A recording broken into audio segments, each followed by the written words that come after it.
नमस्कार दोस्तों, स्वागत है आप सभी का हमारे YouTube channel only set practice में। तो आज हम लोग बात करने वाले हैं वैदिक युग से रिलेटेड कुछ प्रश्नों के बारे में। तो हम लोग आइए बिना वीडियो को देर के हम लोग स्टार्ट करते हैं। अगर हमारे चैनल पर नए हैं तो चैनल को लाइक, सब्सक्राइब और शेयर ज़रूर करें। तो आइए हम लोग स्टार्ट करते हैं। तो आज का हमारा पहला प्रश्न है, निम्नलिखित पशुओं में से किस एक का हड़प्पा सभ्यता में पाई गई मोहरों और टेराकोटा कलाकृतियों में निरूपण अंकन नहीं हुआ था? तो ये हमारा शेर का ऑप्शन नंबर है, बिल्कुल राइट आंसर हो जाएगा। ठीक है, शेर का नहीं हुआ था। आगे चलते हैं। प्रारंभिक आर्यों के बारे में निम्न कथनों में से कौन सा सही नहीं है? तो आइए देखते हैं कौन सा कथन सही है कौन नहीं। तो वे संस्कृत बोलने वाले थे, ये जी संस्कृत आर्य बोलते थे। वे घुड़सवारी किया करते थे, घुड़सवारी भी का भी शौक रखते थे। वे कई झुंड में भारत आए थे, ये भी सही है हमारा, कई झुंड में आए थे। वे मुख्यतः नगरों में निवास करते थे, नहीं वो नगर में निवास नहीं करते थे। ठीक है, ऑप्शन नंबर डी हमारा इस क्वेश्चन का आंसर हो जाएगा। आगे चलते हैं। इनमें से किस फसल का ज्ञान वैदिक काल के लोगों को नहीं था? तो ये तंबाकू का ज्ञान नहीं था। तंबाकू का अगर बात करें तो पुर्तगालियों द्वारा तंबाकू का खेती किया जाता था। ठीक है, जो सर्वप्रथम भारत में इन्होंने ही लाया था। आगे चलते हैं। उत्तर वैदिक काल के वेदा विरोध और ब्राह्मण विरोधी धार्मिक अध्यापकों को किस नाम से जाना जाता था? तो श्रमण के नाम से जाना जाता था। ऑप्शन नंबर बी बिल्कुल राइट हो जाएगा। आगे चलते हैं। वैदिक गणित का महत्वपूर्ण अंग है, तो वैदिक गणित का अगर सबसे महत्वपूर्ण अंग का बात करें तो ये हमारा शुल्क सूत्र हो जाएगा। ठीक है, शुल्क सूत्र राइट आंसर हो जाएगा। आगे चलते हैं। किस वेद में प्राचीन वैदिक युग की संस्कृति के बारे में सूचना दी गई है? ऋग वेद हमारा राइट आंसर हो जाएगा ये। ठीक है, आगे चलते हैं। वेद की संख्या कितनी है? तो वेद की संख्या का अगर हम बात करें तो वेद की संख्या 4 है। तो वे आइए कौन कौन से हैं तो ये भी देख लेते हैं। पहला है ऋग वेद। ठीक है, दूसरा बात करें तो यजुर्वेद, तीसरा बात करें तो अथर्ववेद, और चौथा और लास्ट का बात करें तो ये सामवेद। ठीक है, 4 वेद हैं, यजुर्वेद, सामवेद, अथर्ववेद और ऋग्वेद, ये हमारे 4 वेद हैं। आगे चलते हैं। पुराणों की संख्या कितनी है? तो पुराणों की संख्या का बात करें तो पुराणों की संख्या 18 है। ठीक है, आगे चलते हैं। वैदिक धर्म का मुख्य लक्षण इनमें से किसकी उपासना थी? तो प्राकृत की थी। ठीक है, ऑप्शन नंबर ए बिल्कुल राइट हो जाएगा। आगे चलते हैं। किस देवता के लिए ऋग्वेद में पुरंदर शब्द का प्रयोग हुआ है? तो इंद्र के लिए हुआ है। ऑप्शन नंबर ए बिल्कुल राइट हो जाएगा। आगे चलते हैं। शुल्ब सूत्र किस विषय से संबंधित पुस्तक है? तो ये ज्यामिति से संबंधित है। ऑप्शन नंबर ए हमारा राइट आंसर हो जाएगा। फिर हम बात करें अस्तोमा सदगम्य कहाँ से लिया गया है? तो अस्तोमा सदगम्य का बात करें तो ये लिया गया है ये ऋग्वेद से। ठीक है, आर्य भारत में बाहर से आए और सर्वप्रथम बसे, तो आर्य सर्वप्रथम बसे थे पंजाब क्षेत्र में। पंजाब में हमारा राइट आंसर हो जाएगा सी। फिर बात करें कौन से 3 वेद संयुक्त रूप से त्रयी या वेद त्रयी कहलाते हैं? तो ये ऋग्वेद, यजुर्वेद और सामवेद। ऑप्शन नंबर ए हमारा बिल्कुल राइट हो जाएगा। ठीक है, ऋग्वेद, यजुर्वेद और सामवेद।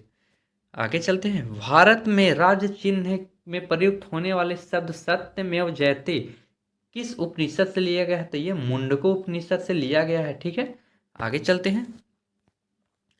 ऋग वैदिक यारियों का मुख्य व्यवसाय क्या था? तो ये पशुपालन था। ऑप्शन नंबर भी बिल्कुल राइट हो जाएगा। ठीक है, यहाँ मुख्य होगा। ठीक है, आगे चलते हैं। भारतीय संगीत का आदि ग्रंथ कहा जाता है, तो भारतीय संगीत का आदि ग्रंथ का बात करें तो ये सामवेद को कहा जाता है। आगे चलते हैं। प्रथम विधि निर्माण कौन है? तो मनु हमारा राइट आंसर हो जाएगा ए। आगे चलते हैं। कृष्ण भक्ति का प्रथम और प्रधान ग्रंथ है, तो श्रीमद् भागवत गीता है। आगे चलते हैं।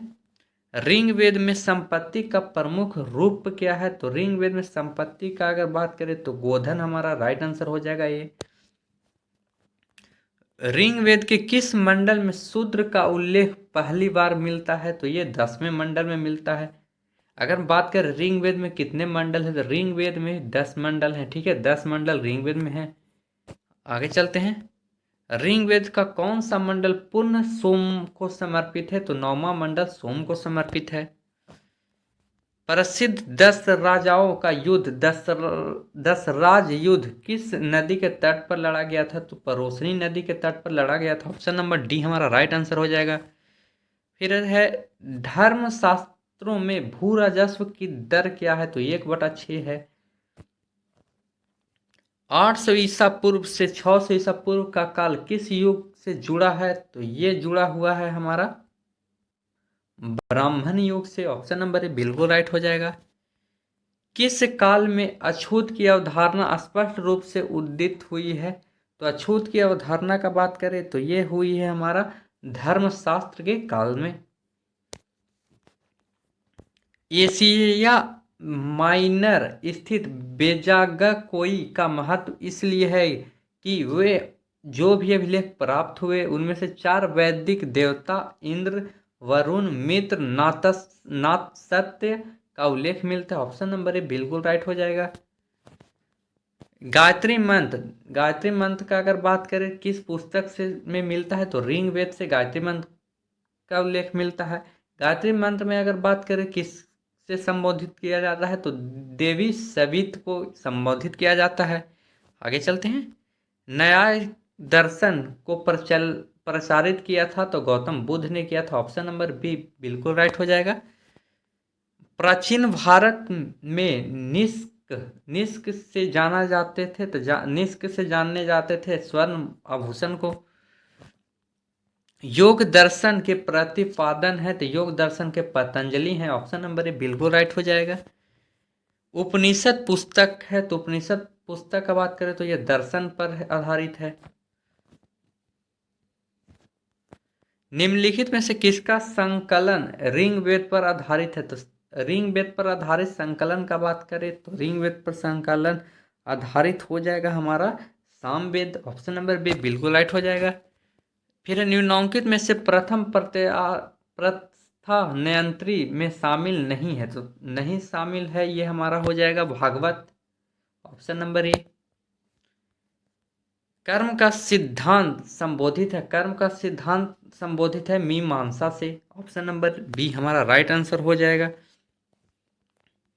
चरक साहित्य नामक पुस्तक किस विषय से संबंधित है, तो चरक का बात करें तो ये हमारा चिकित्सा से संबंधित है। ऑप्शन नंबर सी बिल्कुल राइट हो जाएगा। फिर है यज्ञ संबंधी विधि विधान का पता चलता है, तो यज्ञ ये सब का पता चलता है हमारा यजुर्वेद से। ऑप्शन नंबर डी बिल्कुल राइट हो जाएगा। आगे चलते हैं। वैदिक युगिन सभा है, तो वैदिक युगिन सभा व मंत्री परिषद थी। फिर है आरंभिक वैदिक साहित्य में सर्वाधिक वर्णित नदी है, तो ये सिंधु नदी वर्णित है। ठीक है, आगे चलते हैं। उपनिषद काल के राजा अश्वपति शासक थे, तो अश्वपति शासक थे ये हम थे केकय के। ठीक है, अध्यात्म ज्ञान के विषय में नचिकेता और यम का संवाद किस उपनिषद से प्राप्त होता है, तो ये कठोपनिषद से प्राप्त होता है। ठीक है, आगे चलते हैं।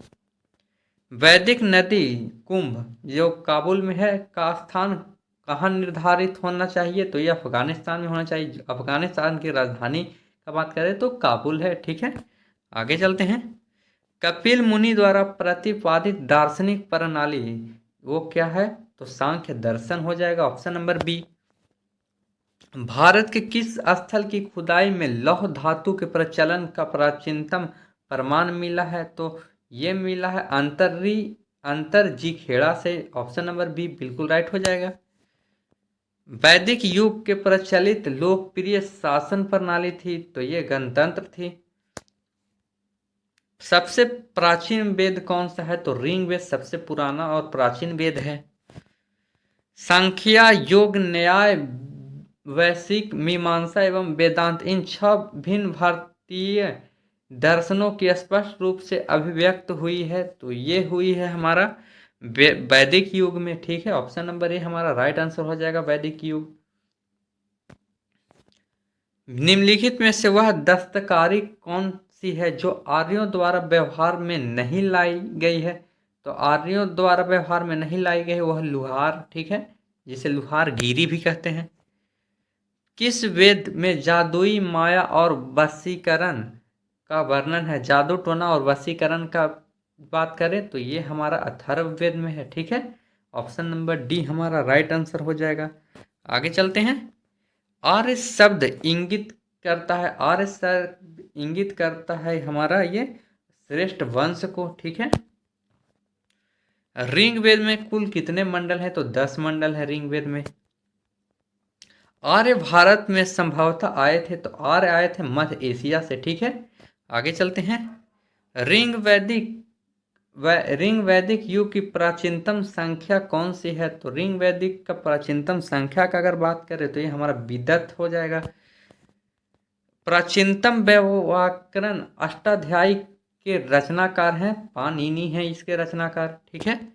आगे चलते हैं। ऋग्वेद में अघन्य जिसे वध योग मही कहा जाता है शब्द का प्रयोग किसके लिए किया गया था? तो ये गाय के लिए किया गया था। मनुस्मृति मुख्यतः संबंधित है, मनुस्मृति का बात करें तो ये संबंधित हमारा है समाज व्यवस्था में। ऑप्शन नंबर ए राइट हो जाएगा। फिर है गायत्री मंत्र की रचना किसने की थी? तो गायत्री मंत्र की अगर रचना का बात हम करें तो ये किए थे विश्वामित्र ने। अवेस्ता और ऋग्वेद में समानता है, अवेस्ता किस क्षेत्र से संबंधित है? अवेस्ता का बात करें तो ईरान से संबंधित है। निम्नलिखित में से कौन सी एक ऋग्वैदिक आर्यों की लक्षणिक विशेषता नहीं है?